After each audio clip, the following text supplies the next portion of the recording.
Здравствуйте! В эфире информационная программа «Настоящее время Азии». В пражской студии я Динара Аргин. Сегодня в программе. Кыргызстан конфисковал все узбекские санатории на Иссык-Куле. Эксперты объясняют этот шаг недавним противостоянием на узбекско-кыргызской границе. Любой маленький вопрос, он может стать возбудителем небольшого. Новоизбранных казахстанских парламентариев в самый фешенебельный отель Астаны. Там они дожидаются переселения в служебные квартиры. Общество возмущено, а власти отвечают странными заявлениями. Кто как содержится, тот так и работает. В Туркменистане объявлен месячник здоровья и счастья. Всех граждан республики обязали выполнять утреннюю гимнастику, независимо от их возраста и состояния здоровья.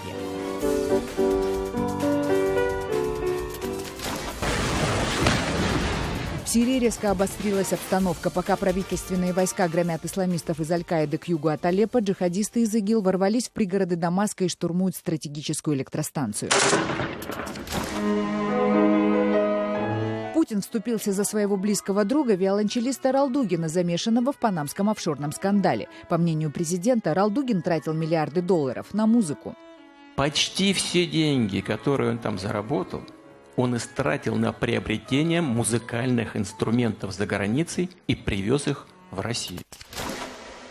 4 узбекских пансионата на озере Иссык-Куль переходят на баланс Кыргызстана. По словам министра экономики республики Арзыбека Кожошева, вопрос возврата этих объектов решался на протяжении 25 лет, и с политикой он никак не связан. Эксперты же считают, что конфискация узбекских объектов – это ответ Кыргызстана на обострение обстановки на кыргызско-узбекской границе. Официальной реакции Ташкента пока нет, но сотрудники пансионатов сообщили, что для их узбекского руководства эта новость стала неожиданной. С подробностями Джибек Бегалиева. С начала весны у Темирбека мы первые гости. О том, что пансионат, который он охраняет, теперь принадлежит Кыргызстану, он узнал по телевизору. С тех пор в Дилароме еще никто не появлялся. Тому, что он теперь работает на кыргызское правительство, Темирбек рад. Единственное, что его беспокоит, будет ли новое руководство выдавать зарплату так же регулярно. Теперь мы думаем, придут ли нормальные хозяева, не станет ли хуже. Пока думаю, что это хорошо, ведь раньше даже местных не пускали на пляж. Хорошо охраняются и остальные спорные объекты. В расположенный по соседству Рахат мы так и не смогли войти. Нет, понятно. Зато совсем без труда можно попасть на территорию пансионата «Золотые пески», одного из самых крупных отелей на берегу Иссык-Куля. Его общая площадь достигает почти 30 гектаров. В самом Кыргызстане мало кто знает, что Здравница была на балансе Ташкентского авиационного производственного объединения. Предприятие позже обанкротилось, самолеты там перестали выпускать. Пансионат передали узбекским железным дорогам. Однако ни нынешний, ни прежний владелец вкладываться в развитие центра отдыха не хотели. Но несмотря на обветшалость бывшей советской Здравницы, это одно из самых популярных мест отдыха среди туристов. В аренду сдается даже самый маленький клочок земли. Это, например, павильон для мороженого. В сезон его аренда стоит 30-40 тысяч сомов. То есть доход от аренды у пансионата большой. Но куда они девают деньги, непонятно. Дороги разбиты, ремонта нет. Мы, арендаторы, сами вкладываемся в ремонт. Сами узбеки приезжали на отдых нечасто. За исключением администрации работали здесь тоже кыргызстанцы. Местные жители восприняли это одобрительно. Сделать это надо было раньше. Доходы от бизнеса получали узбеки, а мы брали комнаты и коммерческие площади в субаренду. Заместитель директора учреждения, кыргызстанец Кубанчибек Такырбашев, рассказывает, что для его шефа из Ташкента новость о том, что Кыргызстан забирает пансионаты у Узбекистана, была очень неожиданной. Они там очень переживают. Звонили несколько раз директор, генеральный директор.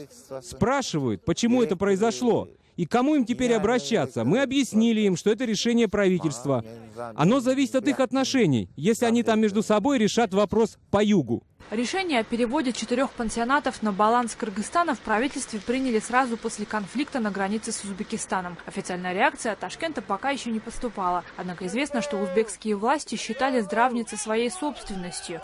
Здания были построены профсоюзами соседней республики еще в начале 70-х. После распада СССР стороны договорились, что Кыргызстан отдаст пансионаты в аренду. Еще 4 Здравницы республика отдала во временное пользование Казахстану. У главы соседней республики здесь есть даже собственная резиденция. Джибек Бегалиев, Азат Антумаков. Настоящее время. Иссык-Кульская область, Кыргызстан. Почему Бишкек решил именно сейчас перевести на свой баланс узбекские пансионаты? Об этом мы поговорим с бывшим главой МИД Кыргызстана, доктором политических наук Аликбеком Джекшенкуловым. Здравствуйте, Аликбек Джекшенкулович. Как вы оцениваете это решение Кыргызстана?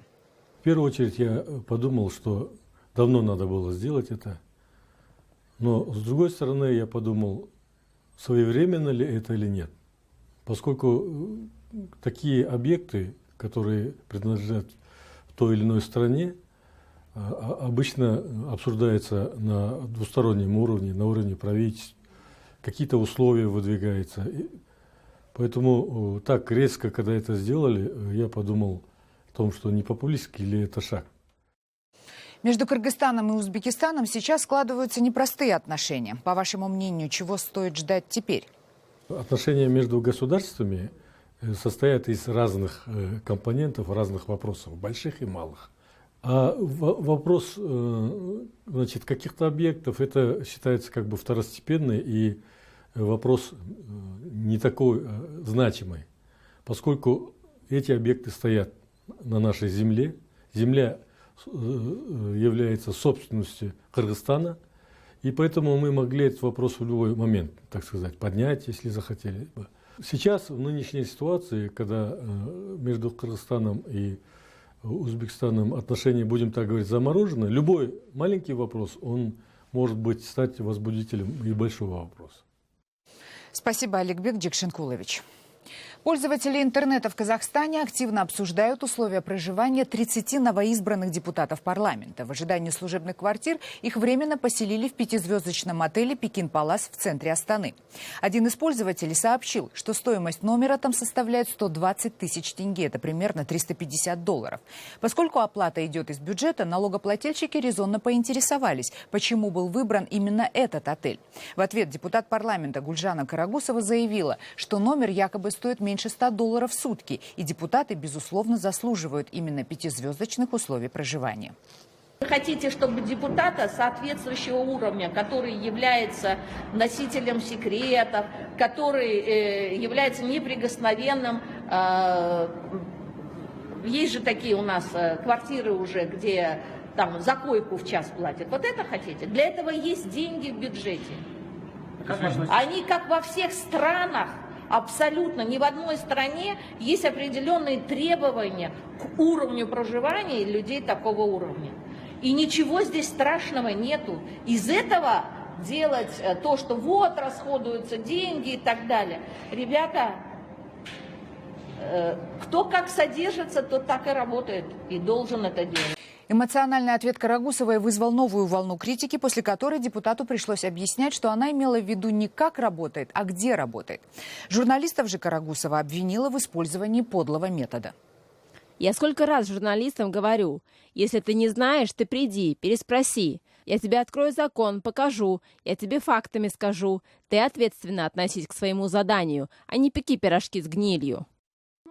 Одна из новоиспеченных депутатов Ирина Смирнова показала корреспондентам Today KZ номер, в который ее поселили. Точной стоимости она не знает, но предполагает, что его цена чуть выше $20 в сутки, поскольку ничего особенного в нем нет. Выше уровень, да, просто как частный клиент я поселялась. А здесь вот, когда мы оказались и вдруг сказали, что это стоит 120 тысяч, ну это просто невозможно. Ну, здесь находится вот, значит, здесь есть чайник, есть холодильник, ну, как всегда, да? Шкаф, туалет, ванная. Все. Wi-Fi? Wi-Fi есть. Завтрак входит в номер.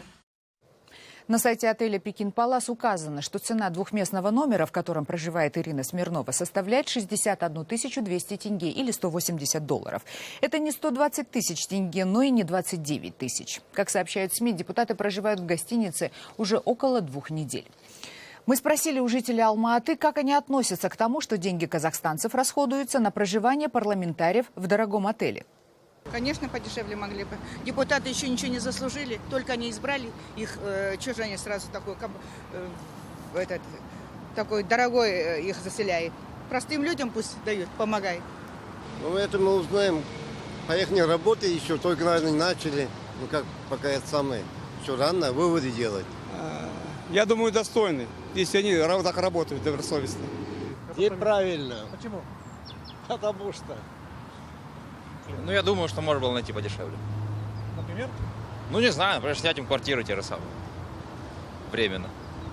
Ну, тут, наверное, смотря какой депутат. Если депутат действительно делает что-то для народа, почему бы и государство что-то не сделать для депутата? Конечно, это уже в такие времена деньги тратить.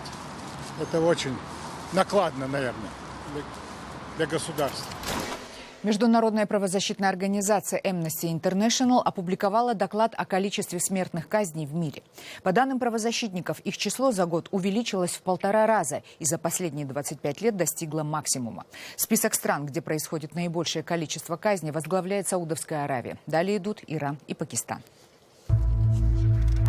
1634 человека были казнены по всему миру в 2015 году. Такие данные приводит международная правозащитная организация Amnesty International. При этом доклад не включает в себя данные по Китаю. Там, по оценкам правозащитников, речь идет о тысячах смертных приговоров. Но информация о казнях считается в Китае государственной тайной и тщательно скрывается.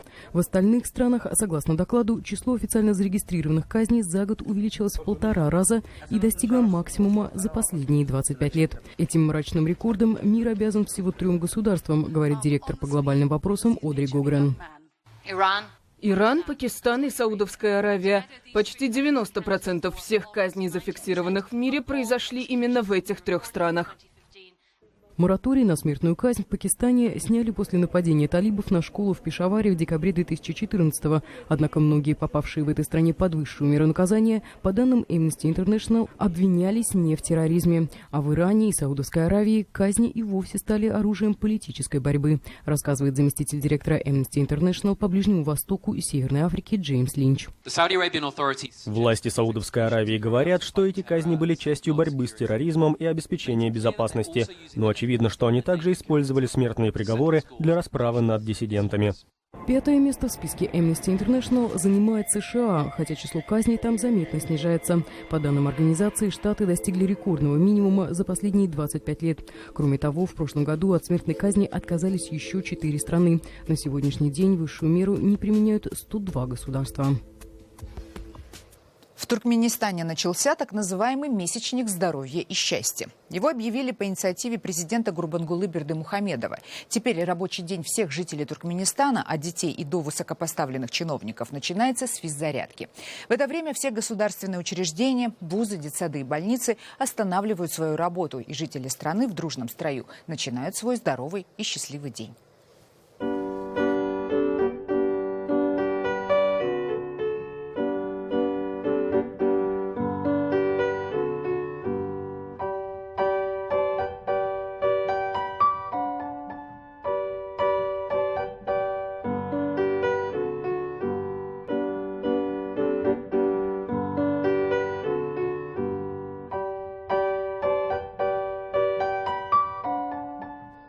Далее в программе. В Сирии резко обострилась обстановка. Пока правительственные войска громят исламистов из Аль-Каиды к югу от Алеппо, джихадисты из ИГИЛ ворвались в пригороды Дамаска и штурмуют стратегическую электростанцию. Путин вступился за своего близкого друга, виолончелиста Ралдугина, замешанного в панамском офшорном скандале. По мнению президента, Ралдугин тратил миллиарды долларов на музыку. Почти все деньги, которые он там заработал, он истратил на приобретение музыкальных инструментов за границей и привез их в Россию.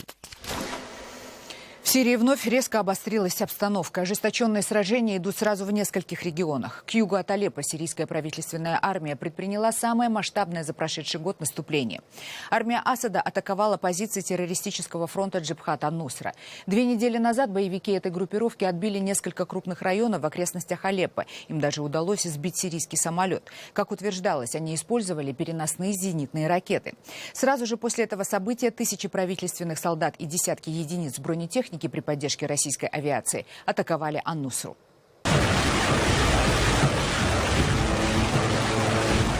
Вы видите кадры агентства «Рейтер». Наступление правительственных войск и бойцов ливанского движения «Хизбулла» началось накануне поздней ночью с мощнейшей артподготовки.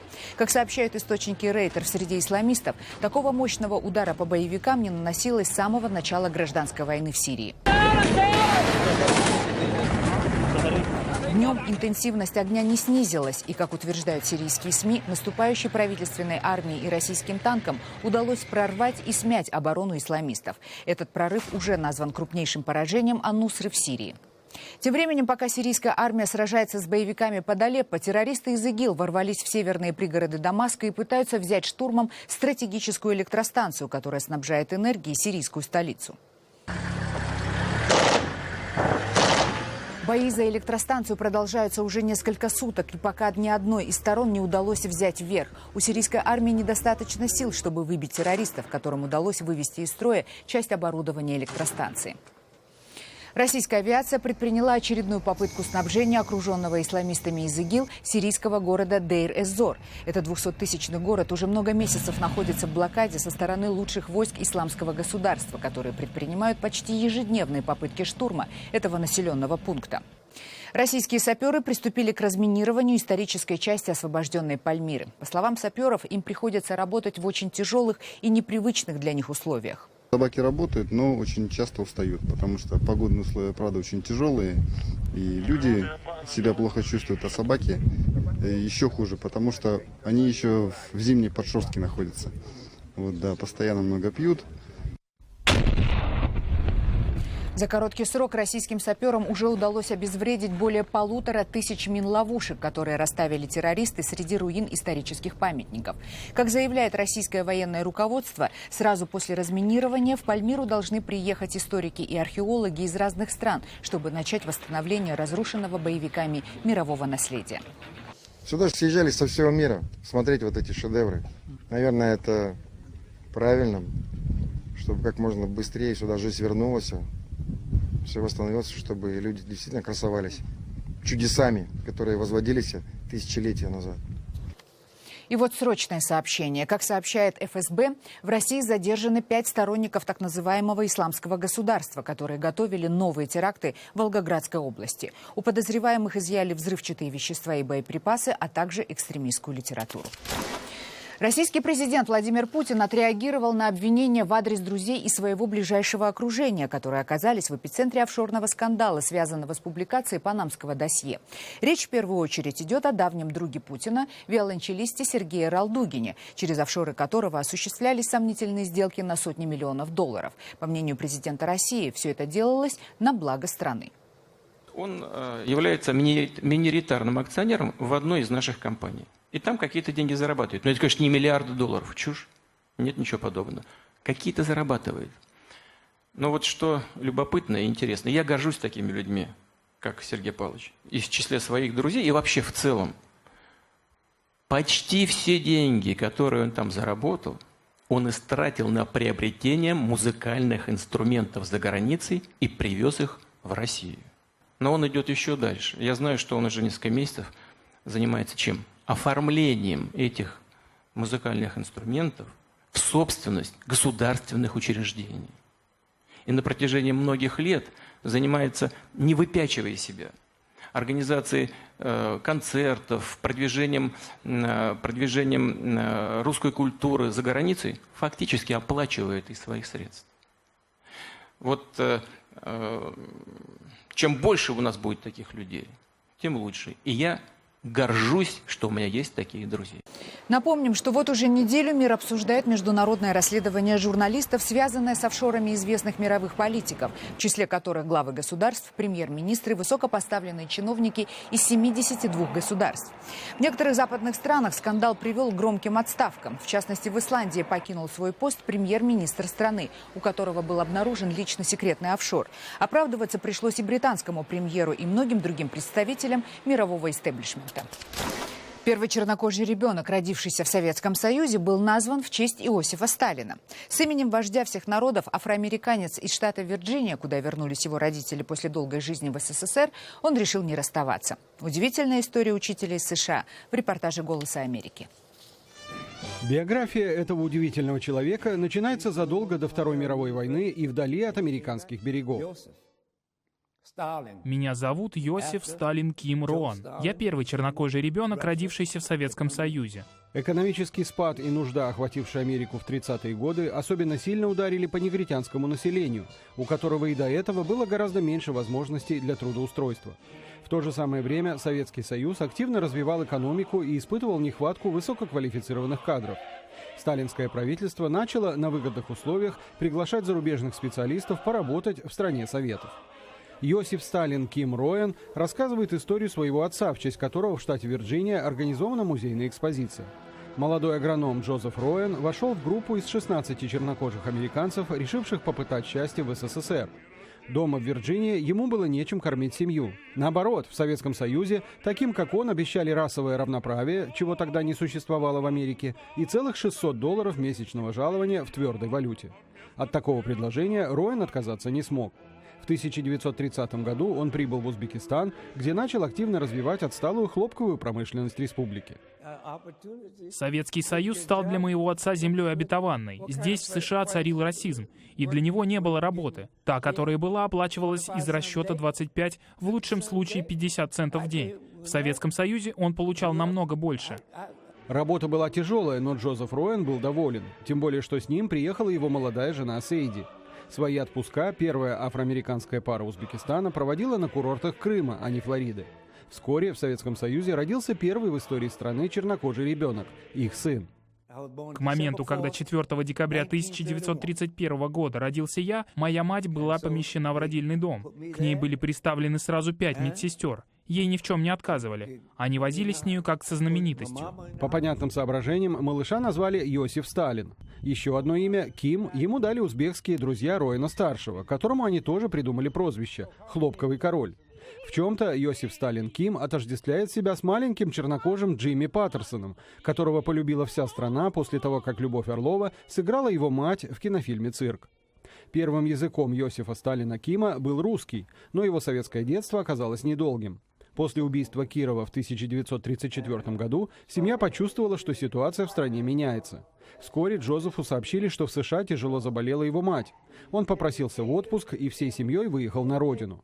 Что стало с его коллегами, приехавшими тогда в СССР, Роан так и не узнал, но он был единственным, кто вернулся в Америку.